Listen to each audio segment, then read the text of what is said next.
Session 25 of the Law of One. We're going to talk about the battle between the Confederation of Planets and the Orion Group. Let's do this.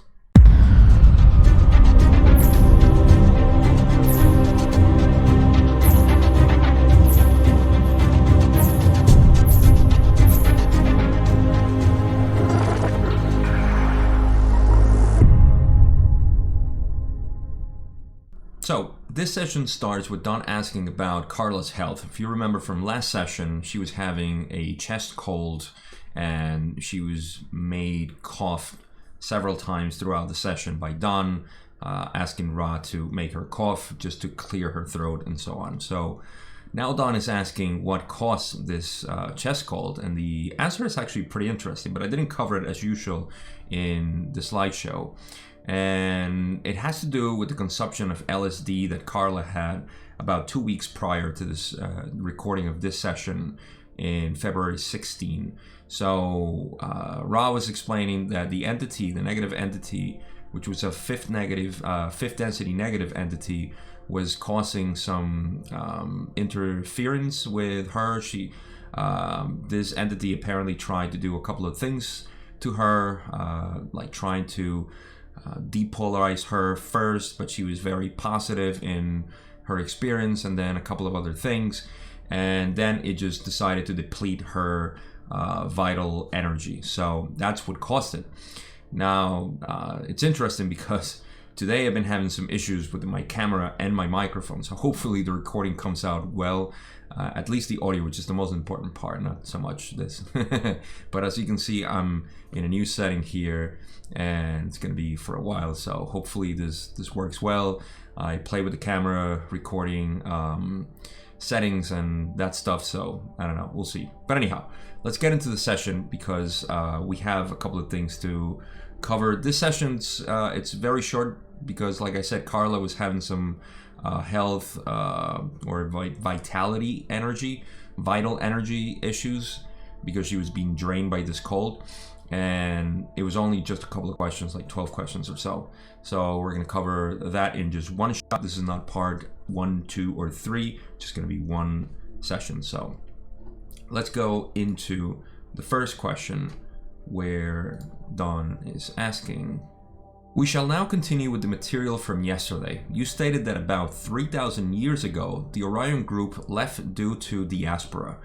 Was the Confederation then able to make any progress after the Orion Group left? Ra says, for many of your centuries, both the Confederation and the Orion Group Confederation busied themselves with each other upon planes above your own, shall we say, planes in time-space, whereby machinations were conceived and the armor of light girded on. Battles have been and are continuing to be fought upon these levels. Upon the Earth plane, energies had been set in motion which did not cause a great deal of call. There were isolated instances of callings, such taking place beginning approximately 2,600 of your years in the past in what you would call Greece at this time, and resulting in writings and understandings of some facets of the Law of One. We especially note the one known as Thales and the one known as Heraclitus, those being of the philosopher career, as you may call it, teaching their students. We also point out the understandings of the one known as Pericles.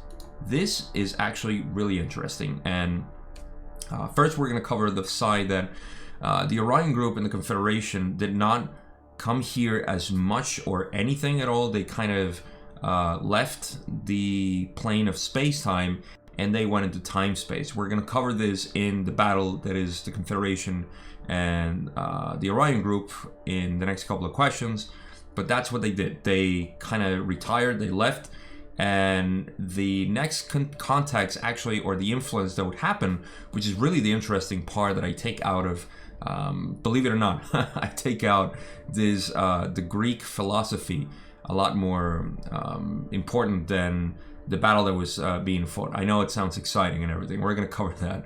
But I want to talk about this part where Thales and Heraclitus were two philosophers that contributed a huge amount of thinking into Western thought in their own philosophies and the way they thought about this reality.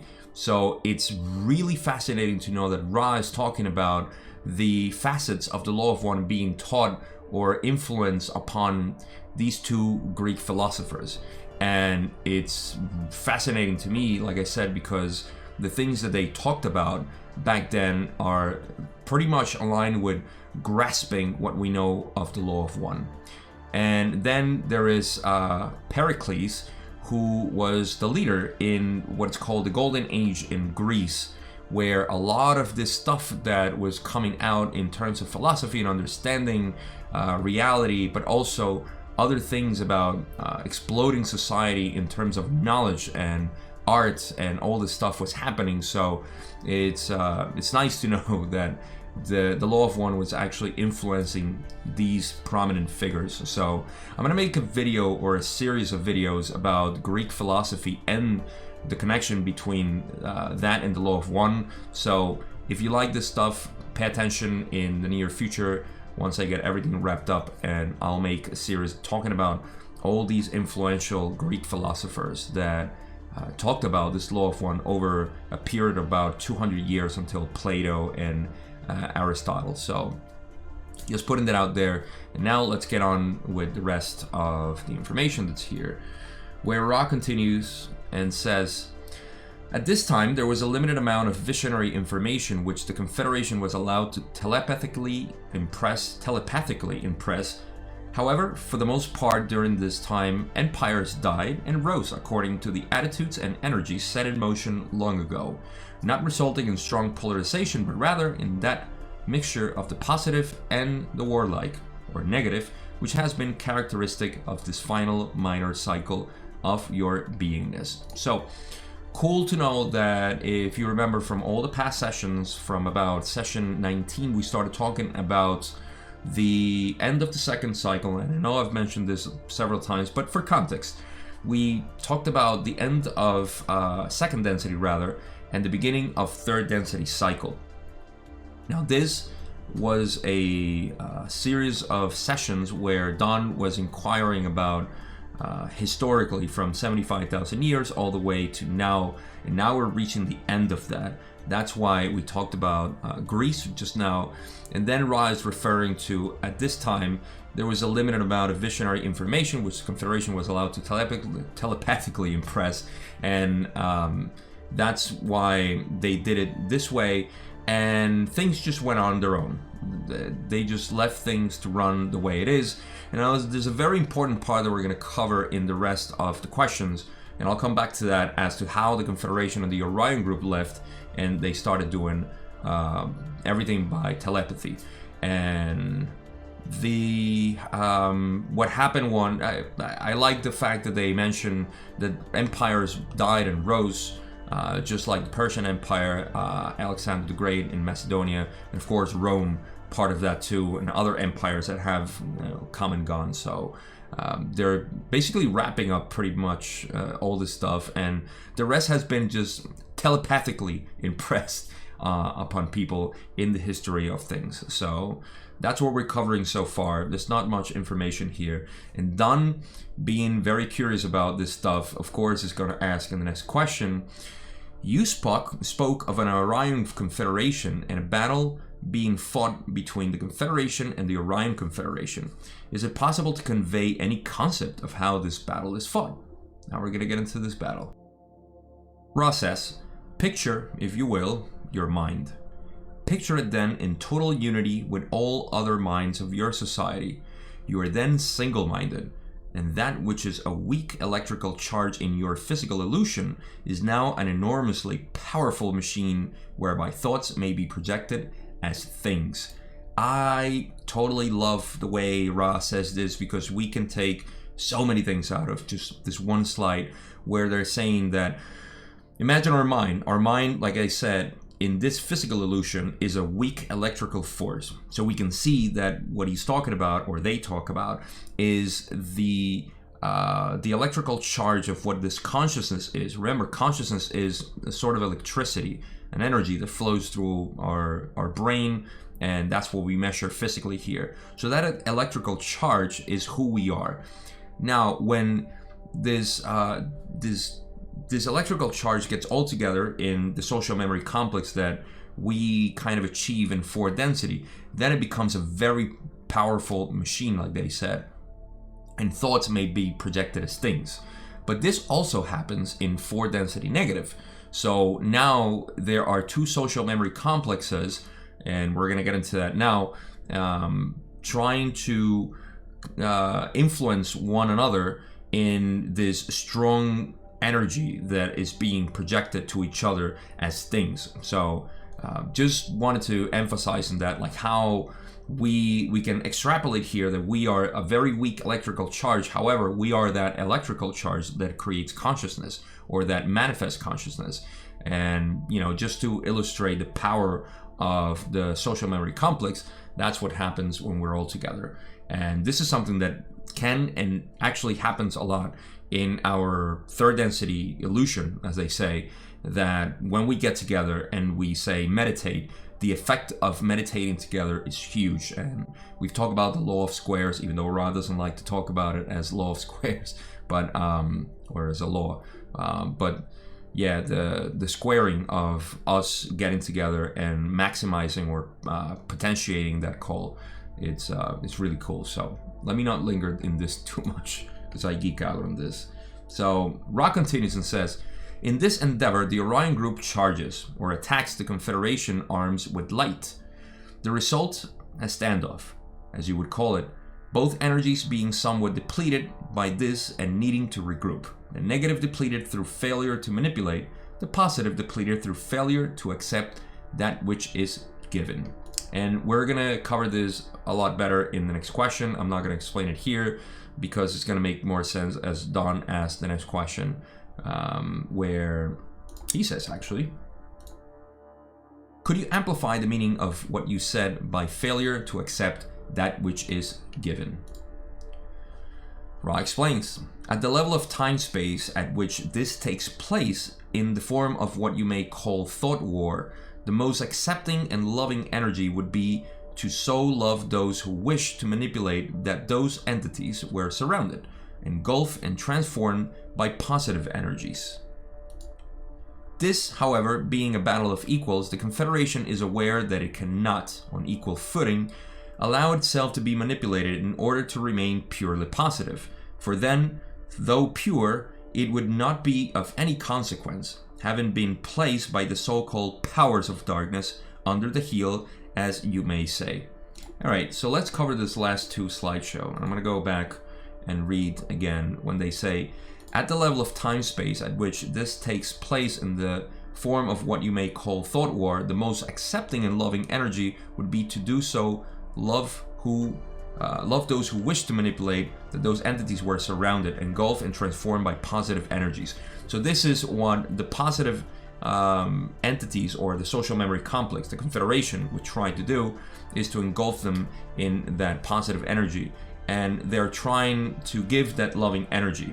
And then this being a battle of equals, the Confederation is aware that it cannot on equal footing allow itself to be manipulated. So they are rejecting the manipulation that happens when this exchange of energies happen and collide, I guess, or clash, as you want to see it. And they cannot accept that. It's almost like this is a good example, and I'll make a pause here to make the analogy or the reference as to us. When somebody's trying to manipulate us, we want to be service to others, that's not what we should allow. We shouldn't allow people to manipulate us to make them feel good, to make them feel better about themselves, and to improve them, because that definitely is improving them in their polarization. We cannot allow that. It makes sense to us. So in the same way, the social memory complex, the positive one, cannot allow them to be manipulated to give them what they want. So I hope that makes sense, because that's just a really good law of living here, or rule if you want to. So Ra continues and says, it is thus that those who deal with this thought war must be defensive rather than accepting in order to preserve their usefulness in service to others. Thusly, they cannot accept fully what the Orion Confederation wishes to give, that being enslavement. Thusly, some polarity is lost due to this friction, and both sides, if you will, must then regroup. It has not been fruitful for either side. The only consequence which has been helpful is a balancing of the energies available to this planet so that these energies have less necessity to be balanced in this space-time, thus lessening the chances of planetary annihilation. And yeah. Okay, so in the past slide, I'll read it again, and I'll click again, and there we go. It is thus that those who deal with this thought war must be defensive. So that's what I explained. They can't be in allowance of these energies that come to manipulate them, and so they need to be defensive so that they can remain useful for service to others. And because what's really happening is that they both are trying to give to each other what they have. One is trying to give their dark force manipulative energy, and the positive ones are not accepting it, and they're just giving them love. But those of negative polarity don't want love from the others. They just want to manipulate them. So there is almost like a reflection of energies there. And because so much energy is involved by exchange, and the exchange not happening, they need to regroup then, because so much polarity is lost. Or some polarity is lost, but so much energy is lost at the effect of this intent to exchange. So it's not fruitful, like I said. I believe it's in the next slide where they say, yeah, it's not fruitful for either side. So there is a lot of energy loss, but this has a great effect in our planet because that energy is then not used here, so there's no need to balance it out. Like, yeah, we don't need more energy or dark energies in this world anymore, as we can see through history and even today. So it's a benefit to us that this battle is happening in time space between the Confederation and the Orion group, because otherwise we would be affected even more, and more would need to be balanced. I'm actually going to say that it's not a bad thing or a good thing. It's just that more I would say energies coming into the planet, more entropy maybe happen, and that's not being the case. Balancing happens anyways, no matter how much negative we get, then we get positive. But I think we're left okay this way. But that's just my opinion, my weak electrical charge of consciousness opinion on this matter. So let's go on with the next question that Don asks, where he says, very important point, I believe, and I certainly agree. Does a portion of the Confederation then engage in this thought battle? What percentage engages?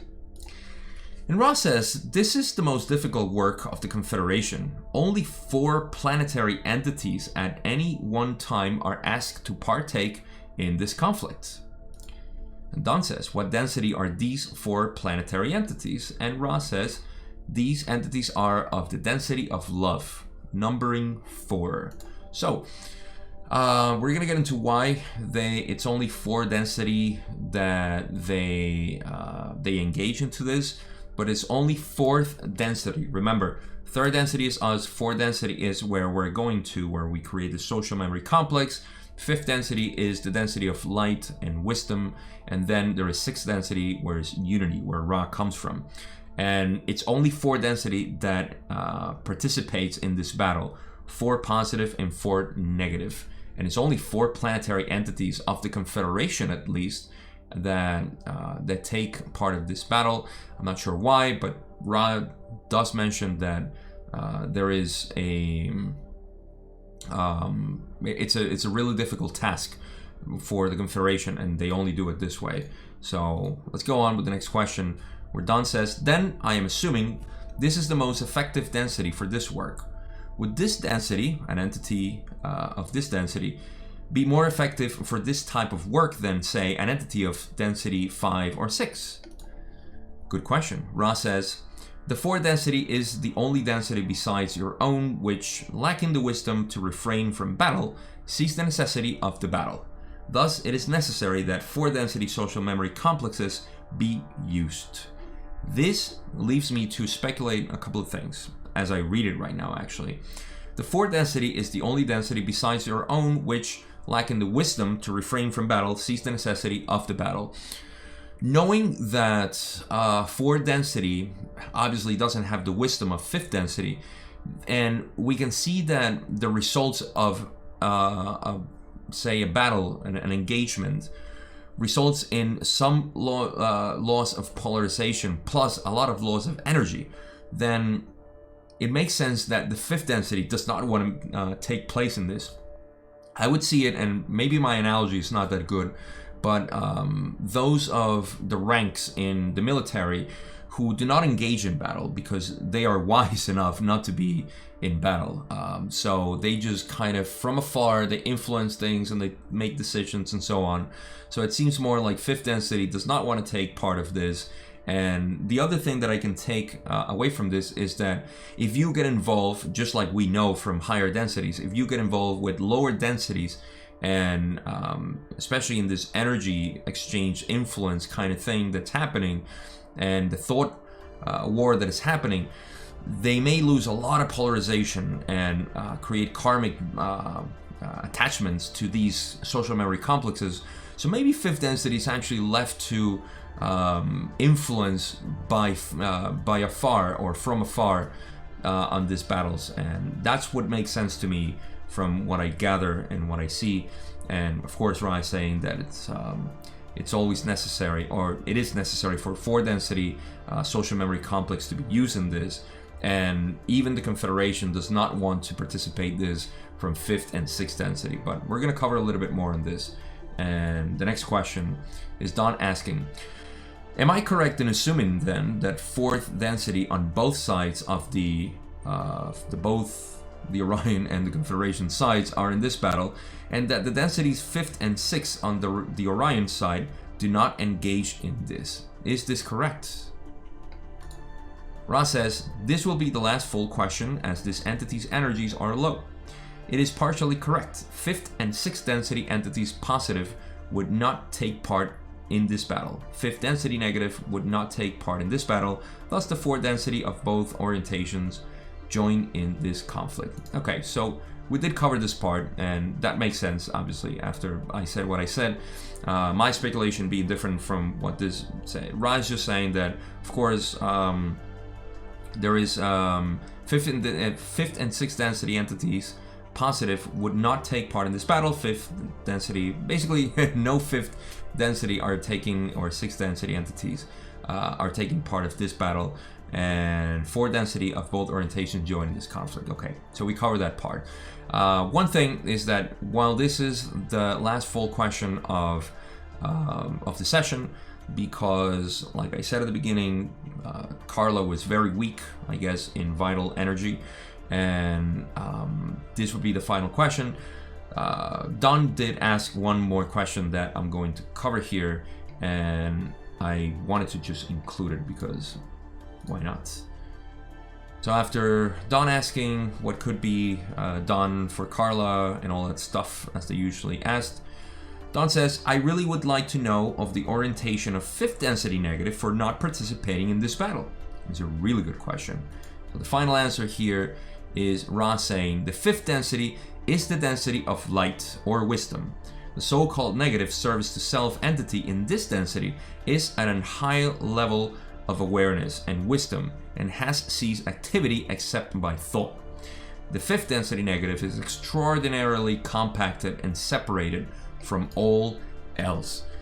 This kind of lends credence to my speculation of why fifth density doesn't want to take action into this by not losing polarization and all that stuff, because they're saying that also the fifth density negative is also by the way that they exist, they are very separated from everything. So remember that this is a social memory complex type of thing that's happening, and they may group with other social memory complexes. I'm not sure about this, but the entity, the fifth density negative, is very isolated, and they don't take part in this battle because of that. That's what Ra is saying. So I don't think there's anything else that we can cover of this answer. I just thought it was interesting to add it in because even though I covered it before, I thought it was cool to mention it by Ra's own words. So that's it. It's all we got in this session. My conclusions on this that we can take from it. First, the Greek philosophy is amazing. I just wanted to do something completely separate and not talk about all these Greek philosophers, very known for their contributions to Western thought and all the ramifications of that.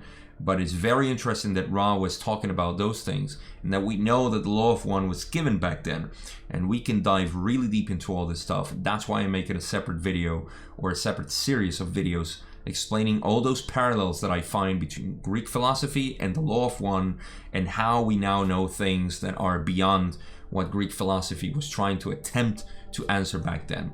But in part of the conclusions, what I wanted to include was that little part that I mentioned that is practical for us to know, that the wisdom that is created by not allowing yourself to be manipulated, which is something that we all come into conflict when we're trying to be service to others, and certainly something that has happened to me when you want to help people, you want to be of service to others, and you find that they're just trying to manipulate you, or they're trying to trick you into being. And this goes along with a lot of relationships that we get into, and we don't know it. We have to start shaving that off of our aura, if you want. All those people that have been creating this dependency on us, and all these gimmicks that they use to try to get something out of us.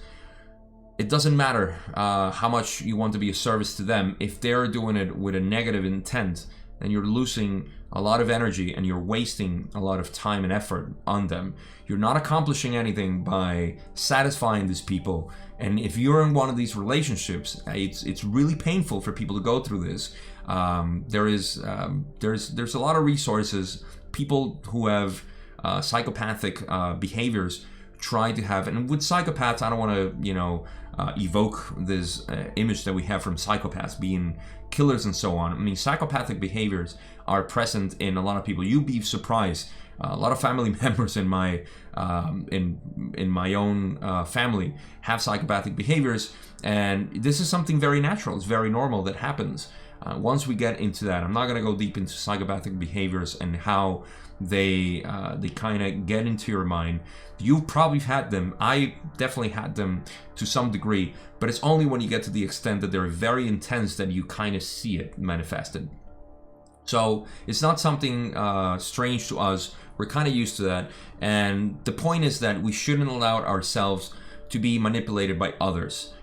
We can try and help other people when we see that help is not being just like in this battle that happens between the Confederation and the Orion group. You try your best to give your love to them. You try your best to include them in your own space. But if you see that they're not being helped by you, or they're not being accepting of anything that you're giving, then you should just stop. And here, it's not a social memory complex. Like they said, it's a very weak energy or electrical charge that we are. So we have other things to worry about. So anyhow, that's my conclusion. Hope you liked this video as usual. Subscribe if you haven't, of course. Check the links in the description. And session 26, we're going to cover in 2 parts because it's a little bit longer. Carla was fully recovered, or much more recovered, so we had more questions to ask. So that's it. I'll see you in session 26.